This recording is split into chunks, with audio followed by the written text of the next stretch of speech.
All right, so this is the V3 Ender-3, and it's quite interesting to see how it keeps going and going with different iterations and versions. This is what it comes in. Here we can see the measurements of the box, and the weight is about 20 pounds. Let's go ahead and open it up. So we got dark, soft foam. Right on top, we got the quick installation guide with some stickers and warranty card. Here on the first layer, we have the spool holder, which is a molded plastic, looks like, and the holder that clips onto it. Some filament, a sample, white PLA, a PTFE tubing, some kind of bracket with clips, the display, which is in this electrostatic bag, pretty nice and large, and that's where we plug it in right there. We got a box with a clean out plunger, some tools, Allen wrenches, flathead, and a dedicated wrench for the nozzle. Some hardware bolts, a few zip ties, a pair of snippers, and these are really nice to cut filament on an angle. We also get some grease to lubricate like the leads, and a USB thumb drive that's unmarked.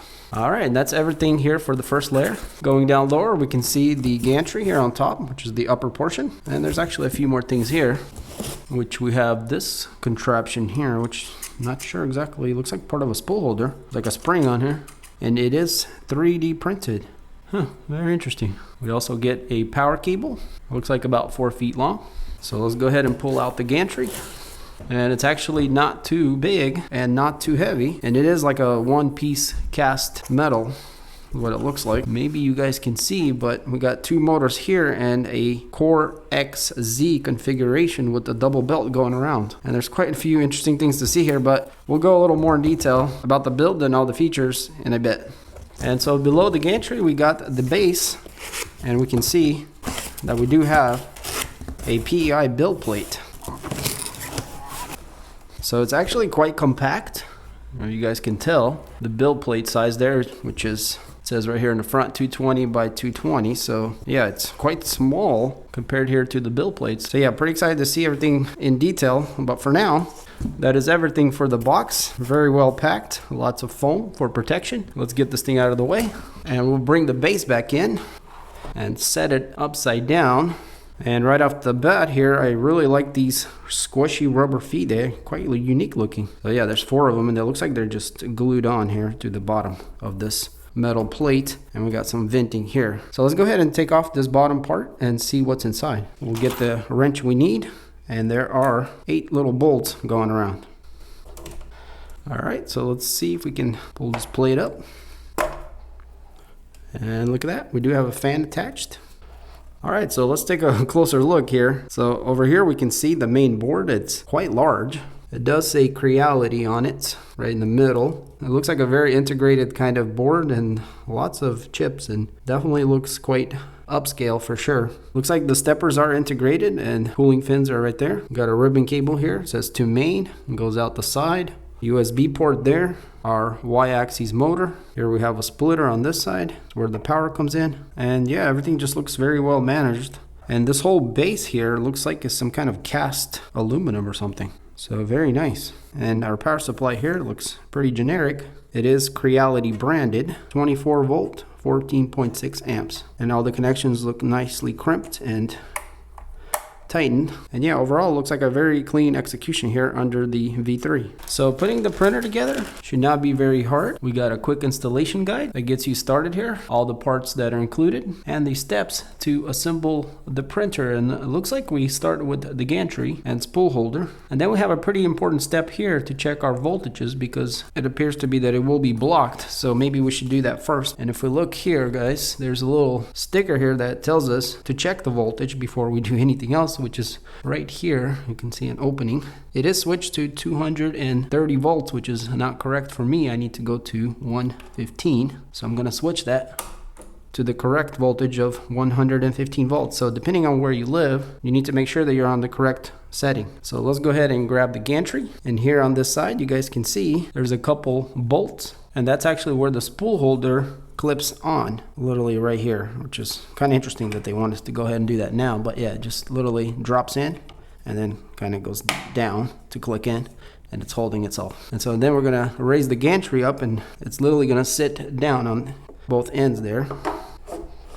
just like that. And so now we're going to need 8 M4 bolts that go from the bottom. There's 2 on each side, and then to the front there, also 2 on each side. And that's this baggie of bolts here. And grab the correct Allen wrench. We will need to peel this sticker to get to the bolt holes. So we'll go ahead and do these 2, and then we'll go to the other side, and then we'll flip it to the side and do the bottom. So I'm just gonna kind of start them, but not tighten them, as we don't want to tighten anything until all the screws are in. Then same thing here. So we want this thing to make sure it sits down correctly. This is why we're not tightening these yet, but now that they're in there, we can actually move it around without worrying about it falling all apart. So when you do go to the side, make sure you're not sitting on any kind of wires or anything. But yeah, if we look under here, there's 2 holes here and 2 holes here, and that's where the rest of our little bolts will go. So yeah guys, this is actually quite easy and literally appears like the only assembly that we need to do.